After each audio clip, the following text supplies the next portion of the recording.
A military operation is the coordinated military actions in response to a progressing situation, and hundreds of these are carried out every year around the world by all types of military and government agencies, most of which are conducted at the favour of the public, and we must not forget that.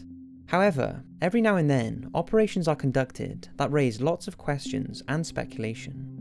Take MKUltra for example, the controversial mind control program conducted by the CIA, which I have talked about before, or ones like Operation Mockingbird, that I will be talking about in this video, where the United States supposedly conducted a huge media propaganda campaign during the Cold War to manipulate the public. Here are 5 of some of the most debated military operations in history. As always, sit back and enjoy. Operation Jade Helm 15. Now, this military exercise was controversial, not because of what the exercise itself involved, but because of the secrecy and the size of it. It was announced that on the 15th of July 2015, around 1,200 US troops, mainly Green Berets and Navy SEALs, would practice in a 2-month training exercise, sprawling across 7 states in the southwest of America. Those states would include Texas, New Mexico, Louisiana, Utah, Colorado, Nevada, and Arizona. It was to be one of the largest military training exercises ever performed in the United States, and it had conspiracy theorists suggesting that it was in preparation for martial law. The official explanation for the exercise was to improve the Special Operations Forces compatibility as part of the national security strategy. The troops were split into 2 roles as either occupying or resistance forces. Some participants wore civilian clothes and drove civilian vehicles. Most of the operation was carried out in the barren regions near small towns. These areas were chosen to create realistic military training and help troops adapt to unfamiliar terrain. The operation ended on September 15, 2015, and was witnessed only by the participants and the Texas State Guard. Journalists were banned, although a civilian group called Counter Jade Helm were allowed to monitor the exercise. But what caused alarm about Jade Helm was when maps and plans for it were released to the public. They showed the 7 states that had been given one of 4 colours. The colours were red for hostile, blue for permissive, brown for uncertain but leaning towards hostile, and light blue leaning towards permissive. This provoked fear, with many believing this was a psychological operation aimed at getting people used to seeing a military presence on the streets, so they would be unaware when an actual invasion happened. It was also theorised that it was an international operation to disarm American citizens and remove key political figures, all part of a secret plot to impose martial law and take population control. Such was the concern that some speculated that shuttered Walmart stores in the area were being used to stockpile military supplies and were bases leading to underground tunnels. Even the name drew suspicion, as Helm was maybe an acronym for Homeland Eradication of Local Militants. It may sound silly, but there was a genuine concern, especially in Texas, that the government was trying to take over and an invasion was imminent. Rumours on the internet were flying around, forcing authorities to urge civilians to use mainstream news sources only if they were interested in accurate information. However, even the governor of Texas ordered the Texas state to monitor the operation, declaring, during the training operation, it's important that Texans know their safety, constitutional rights, private property rights, and civil liberties will not be infringed. Even presidential candidate Senator Ted Cruz asked the Pentagon for reassurance about the military exercise, stating, "We are assured it's a military training exercise. I have no reason to doubt those accuracies. But I understand the reason for concern and uncertainty, because when the federal government has not demonstrated itself to be trustworthy in this administration, the natural consequence is that many citizens do not trust what it is saying." To date, there has not been an official explanation for why such a large-scale military exercise was carried out, and it's left many people wondering what is really planned for the people of America. Operation Acoustic Kitty. Now, this one sounds crazy, but it actually took place. In the 1960s, a CIA project was launched that involved using cats to spy on the Kremlin and Soviet embassies. In a procedure that took over an hour, a surgeon implanted a microphone in the cat's ear canal with a small radio transmitter at the base of its skull and a tiny wire attached to its fur. The idea was that the cat would be able to wander around specific areas, recording and transmitting voices and sounds. given the unpredictability of the cat involved in this project, further training was required to address the cat's attention span and its sense of hunger. It was alleged that the total cost of this project was around $20 million. The first mission involved releasing the cat in a park outside the Soviet compound in Washington, D.C. The aim was to listen in to two men who were under surveillance. At the time, reports say the project was a disaster, as when the cat was released, it almost immediately ran into the road and was hit and killed by a taxi. However, many years later in 2013, a former director of the CIA's Office and Technical Service, Robert Wallace, denied this happened and claimed that the cat was never released due to difficulties in training, and all of the implants were removed from the cat, which lived a long and happy life afterwards. But also said the project was abandoned after subsequent tests with other cats also failed, and it was cancelled in 1967, deemed a complete disaster and very costly mistake. Details of this bizarre project were only disclosed in 2001 when the CIA documents were declassified. Operation Eagle Claw. On November 4th, 1979, the US Embassy in Iran was stormed by up to 3,000 militant students. They took 63 American hostages, and a further 3 US diplomats were seized at the Iranian Foreign Ministry. Just 2 weeks after the hostages were taken, 13 of them were freed, all of them women or African Americans. However, despite months of negotiations, 53 hostages were still being held, and by April 1980, a rescue mission was planned. On April 16, 1980, the then President Carter approved an operation called Eagle Claw. The project was ambitious and needed to draw on the expertise of all 4 branches of the US Armed Services. The plan was to operate over 2 days and called for helicopters and aircraft to rendezvous on a salt flat, approximately 200 miles southeast of Tehran.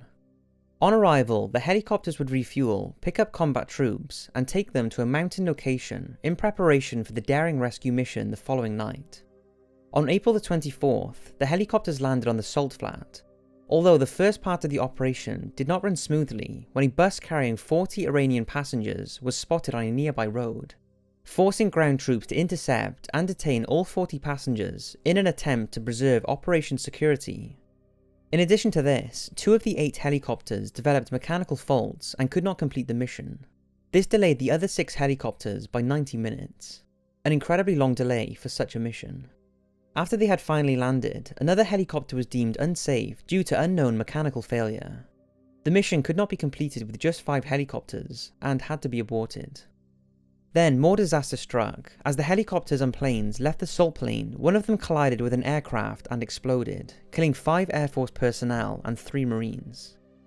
The rest of the group abandoned the other 4 helicopters and were quickly evacuated by plane, leaving behind all of their equipment, weapons, maps, and the dead. The mission was a complete failure. After investigations, it was concluded that the weakness of Operation Eagle Claw arose from a lack of coordination between the military services and inadequate training and equipment, costing the lives of 8 servicemen and 1 civilian. Operation Eagle Claw helped transform US military internal operating procedures.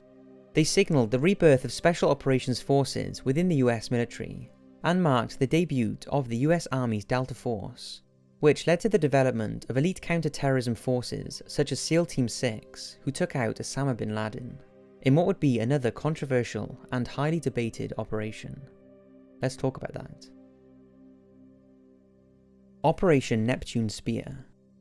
In late 2010, US authorities were alerted to a housing compound in Abbottabad, Pakistan, after placing the complex under 24-hour surveillance and making repeated sightings of a tall man with a scraggly beard. Although there was no positive identification, there was enough evidence to suggest that, after 9 years of searching, Osama bin Laden, the Al-Qaeda leader, had finally been found. After being given all the surveillance data, President Barack Obama gives the go-ahead to raid, and on May 1st, 2011, in a televised address, Obama confirms that Osama bin Laden has been killed in a US military operation codenamed Neptune Spear. The operation itself is too long to talk about in this video, but since this day, speculation has been rife, and the full details of what happened have filtered through over the years, with many stating that some questions have been left unanswered, many of which surround the thoughts that the White House officials made false statements about the operation. The biggest theory is that the Pakistani intelligence were keeping bin Laden captive in Abbottabad and were waiting for the US to stage a raid to hand him over. After all, bin Laden's compound was an eyesore and was less than a mile from the Pakistani military academy, who said they had no idea where he was hiding. You have to wonder how they could not have been suspicious is beyond many people who do not believe the initial story.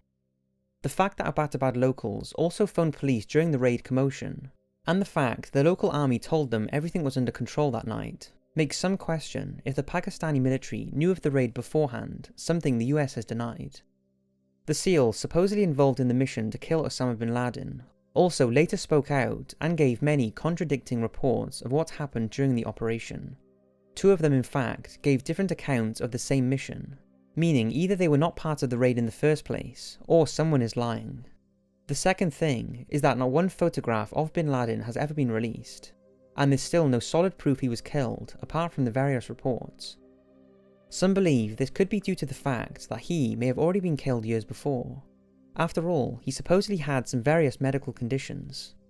The Pakistani president said that bin Laden had died sometime before 2002 due to kidney failure, and had 2 dialysis machines on hand.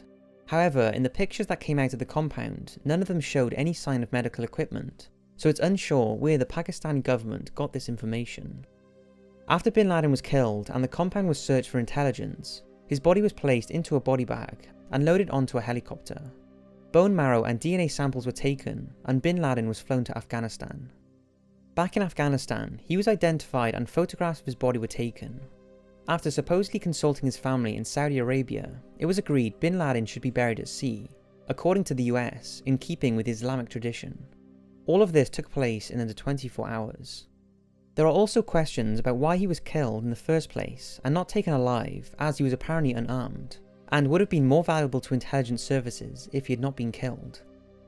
If anyone can shed some light on these conspiracies, it's Michael Scheuer, who ran the CIA unit responsible for the bin Laden hunt. He said he doesn't know why they didn't release photographs, as secrecy breeds conspiracy theories. He also stated that 100% of the story that's out there is true, but not 100% of the story is out there. Simply put, the fact the supposed SEALs spoke out, and the theory surrounding bin Laden's body, it's not hard to see why many people still question the exact timeline and circumstances surrounding Operation Neptune Spear, and believe there's more to this than what is being told. If you want to learn more about Osama bin Laden, then there's a really interesting article on the Top 5 site that I'm sure you would enjoy. I've also narrated it for you to listen to, if you prefer not to read. Operation Mockingbird. At the height of the Cold War in the 1950s, the CIA needed to gather more intelligence and attempt to influence public opinion, so they came up with Project Mockingbird.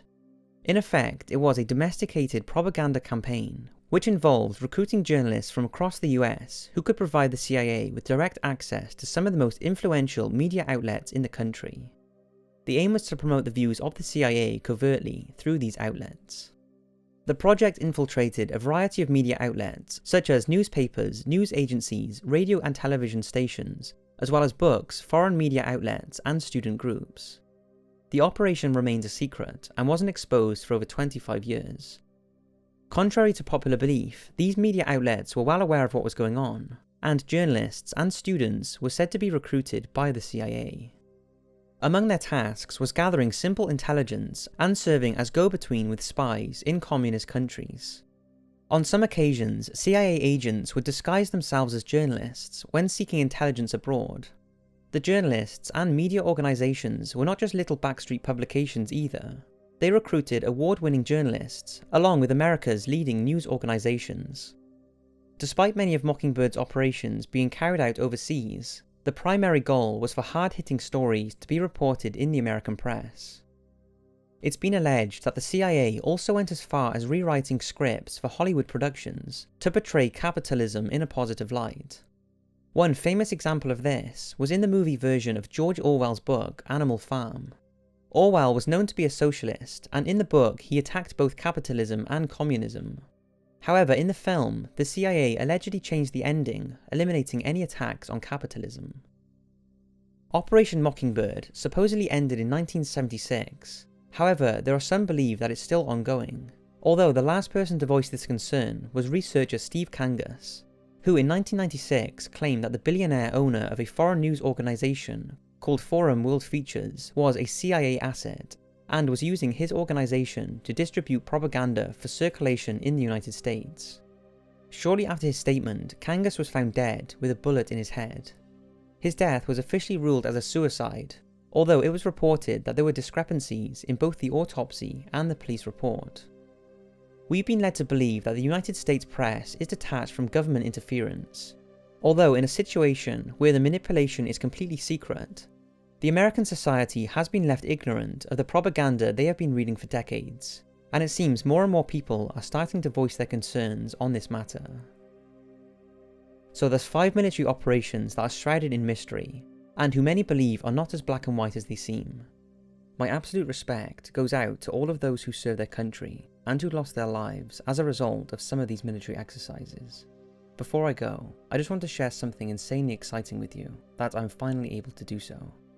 So we all know why most subscribe to my channel. Yes, I cover some fascinating topics, like this one, but the creepy, haunting and eerie videos are most people's favourites. And as you can tell by now, I also love those type of topics and often read about them in my spare time. But it's strange, YouTube statistics, and this is by no means just for my channel, but across the whole platform, are pretty clear that most people prefer a video that's under 10 minutes. This is why, when a team of amazing writers approached me about making a top 5s magazine, focusing solely on the creepy aspects of life, and going more in depth than I can in a video, I jumped at it. And these guys are pretty damn awesome, with a passion in this sort of thing. And to be honest, there isn't much out there like this, a digital magazine on paranormal encounters, creepy stories and eerie mysteries that you can sit back to and enjoy reading wherever you are. If you like the sound of this, then there is a link in the description to a Thunderclap campaign, which is basically a crowd-speaking platform that helps spread the word so those interested in this can also be made aware. This also helps me and the team out big time. So that's it. I've wanted to share this with you for so long, and there is still a lot more to share in the coming weeks, but that's all for now. Thanks for watching, thank you for making this possible, and as always, I'll see you in the next video.